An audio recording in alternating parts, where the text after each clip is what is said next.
दोस्तों नमस्कार, स्वागत है आपका 4 PM न्यूज नेटवर्क में। मैं हूं आपके साथ अदिति। बिहार चुनाव की सरगर्मियां चरम पर जा पहुंची है।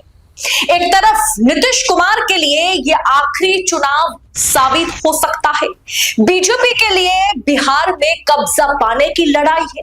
चिराग पासवान ने 243 सीटों पर ही चुनाव लड़ने का ऐलान कर दिया और उधर राहुल गांधी और तेजस्वी यादव ने बिहार के युवाओं को सपना दिखाना शुरू कर दिया। तेजस्वी और राहुल गांधी के टारगेट में बिहार की युवा है। इस बार बिहार चुनाव के नतीजे देश की राजनीति की दिशा और दशा तय करने वाले हैं।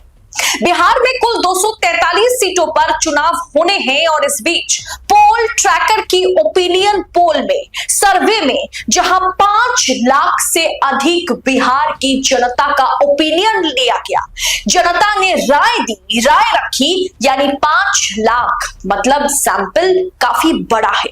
अमूमन सी वोटर सर्वे में 50,000 से कम लोगों से राय ली जाती है, 50,000 से भी कम सैंपल इकट्ठे किए जाते, लेकिन अब 5 लाख से अधिक लोगों ने अपनी राय रखी है।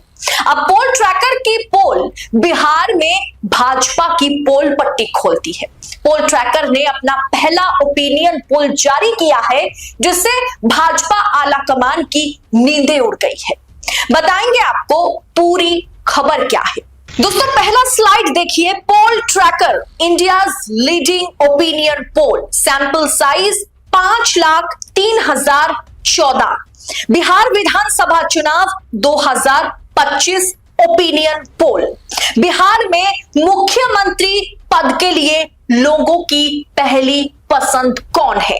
नीतीश कुमार, तेजस्वी यादव, प्रशांत किशोर या अन्य? भारतीय जनता पार्टी के दावेदार यहां पर नहीं है, क्योंकि एक तरीके से एनडीए को नीतीश कुमार ही लीड कर रहे हैं। नीतीश कुमार के खाते में महज 31% वोट पड़े हैं।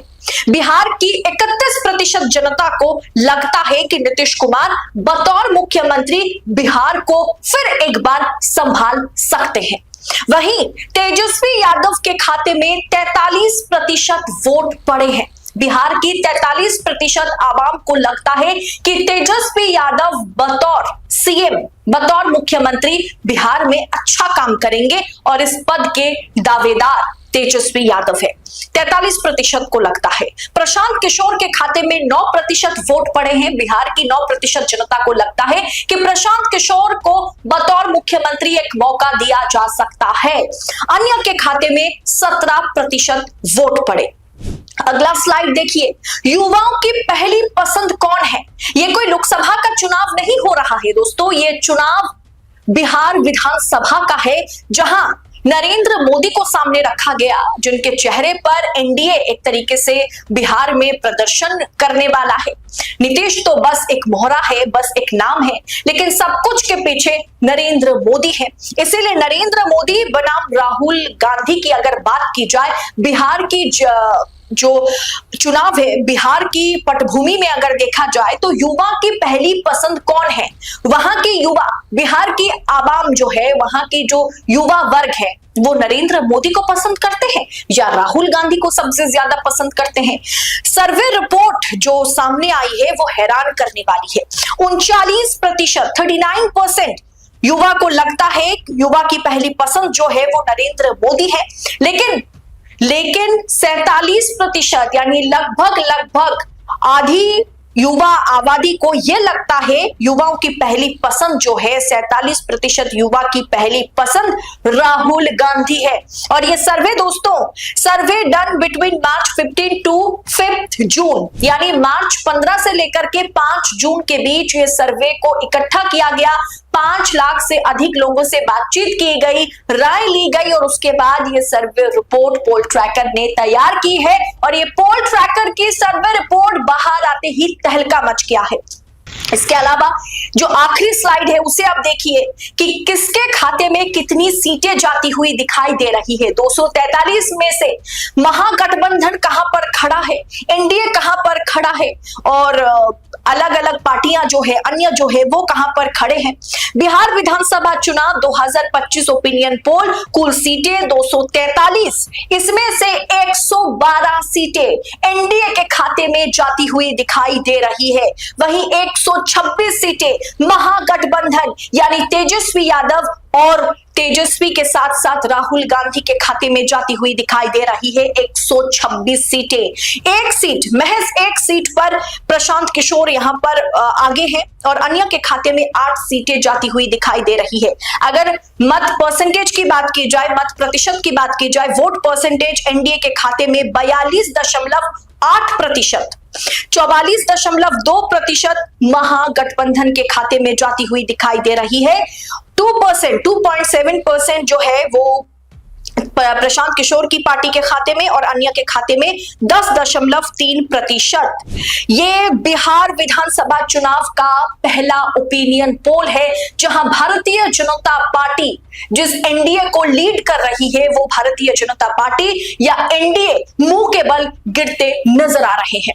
दोस्तों, अगर बिहार चुनाव की बात की जाए तो ये तो पहला ओपिनियन पोल है, इसके बाद बहुत सारे सर्वे सामने आएंगे। फिलहाल अभी किसी भी ओपिनियन पोल, एग्जिट पोल पर मतलब आप कह सकते हैं कि अंत तक पहुंचना या राय देना गलत होगा, क्योंकि अभी सर्वेज में, अभी सीटों में, आंकलन में, आंकड़ों में अलग अलग तरीके से बढ़ोतरी होगी, मतलब कटौती होगी। लेकिन अगर बात की जाए महागठबंधन और एनडीए की, तो इस बार युवा जो है वो कहीं ना कहीं महागठबंधन और सबसे बड़े दो युवा चेहरे हैं, तेजस्वी यादव और राहुल गांधी, इनका साथ बिहार की युवा देते हुए नजर आ रहे हैं। जो बेरोजगार युवा है, जो अनएम्प्लॉयड वहां की जो युवा है, वो कहीं ना कहीं नीतीश और नरेंद्र मोदी या सम्राट चौधरी के साथ नहीं है, वो राहुल गांधी और तेजस्वी पर अपना भरोसा जता रहे हैं। वहीं पर इतना तो साफ हो गया है कि नीतीश कुमार का ये आखिरी चुनाव साबित हो सकता है। नीतीश कुमार के लिए वजूद बचाने की लड़ाई है, लेकिन इस बार नीतीश कुमार को वजूद ना तो विपक्ष बचाने देगा और ना ही उनके जो अपने सहयोगी हैं, ना ही भारतीय जनता पार्टी, ना ही चिराग पासवान इस बार उन्हें अपना वजूद बचाने देंगे, क्योंकि चिराग पासवान ने ऐलान किया है 243 सीटों पर इस बार लोजपा चुनाव लड़ेगी। और पिछले बार अगर 2020 की बात की जाए तो भारतीय जनता पार्टी के साथ साथ नीतीश कुमार की पार्टी जेडीयू ने भी 110 सीटों पर चुनाव लड़ा था, लेकिन महज 43 सीटें ही जेडीयू हासिल कर पाई थी। और इसके पीछे बड़ी वजह कहीं आरजेडी, कांग्रेस नहीं है, सबसे बड़ी वजह इसके पीछे चिराग पासवान की पार्टी लोजपा। जी हाँ, लोजपा ने बहुत ही बुरी तरीके से नीतीश कुमार के वोट काटे थे और जिसके चलते नीतीश कुमार 43 सीटों पर नीतीश कुमार की पार्टी सिमट गई थी जेडीयू। और इस बार भी कहीं ना कहीं नीतीश का निपटारा करने के लिए, नीतीश को खत्म करने के लिए अब 243 सीटों पर बीजेपी आला कमान ने ही चिराग पासवान को उतारा है। और बीजेपी आला कमान अमित शाह ने यह साफ कर दिया है, अपने कार्यकर्ताओं से कह दिया है, भारतीय जनता पार्टी के बिहार के लोकल कैडर को यह कह दिया है कि देखिए, चुनाव ऐसे लड़िए कि भारतीय जनता पार्टी किसी बैसाखी के सहारे चुनाव के बाद सरकार ना बनाए, हमें हाथ ना जोड़ना पड़ जाए, कि कृपया हमारे साथ आइए और मिलकर के हम गठबंधन की सरकार बनाएंगे। Bharatiya Janata party number 1 party बने और बहुत अच्छा प्रदर्शन करे। ना तो आपको चिराग पर भरोसा करना है, ना ही नीतीश कुमार पर भरोसा करना है, ना ही कुशवाहा समाज पर भरोसा करना है, ना ही जीतन राम मांझी पर भरोसा करना है। भारतीय जनता पार्टी अकेले के दम पर 100 से अधिक सीटें जीत सके, इसकी गारंटी आपको देनी है और उस तरीके से आप काम कीजिए। और इस सर्वे रिपोर्ट ने इतना तो साफ कर दिया कि नीतीश की छुट्टी की घंटी बज गई है। नीतीश पर जो खतरे का बादल मंडरा रहा था वो किसी भी समय टूट सकता है उनके सर पर। अब दोस्तों, हाइपोथेटिकली सोच लीजिए कि एनडीए चुनाव जीत जाता है तो भी नीतीश कुमार को भारतीय जनता पार्टी मुख्यमंत्री बनाने वाली नहीं है, लेकिन इस सर्वे रिपोर्ट ने इतना साफ कर दिया कि कांटे का मुकाबला है, कांटे की टक्कर है। और पोल ट्रैकर के सर्वे ने तेलंगाना में लोकसभा चुनाव में हूबहू सटीक ओपिनियन पोल जारी किया था। इसलिए इस रिपोर्ट पर थोड़ी बहुत भरोसा हम कर सकते हैं कि इंडिया या महागठबंधन जो है वो कहीं ना कहीं एनडीए को कड़ा टक्कर देने वाला है। और भारतीय जनता पार्टी नीतीश के लिए यह सर्वे रिपोर्ट, मोदी के लिए सर्वे रिपोर्ट नींदें उड़ा के रखती है। फिलहाल इस पूरे विषय पर आपकी राय क्या है? कमेंट बॉक्स में अपनी राय हमारे साथ साझा कीजिएगा और ऐसी तमाम खबरों को लगातार पाने के लिए 4 PM न्यूज नेटवर्क के साथ बने रहें। फिलहाल मुझे दीजिए इजाजत। बहुत बहुत शुक्रिया आप सभी का। जय हिंद, जय भारत।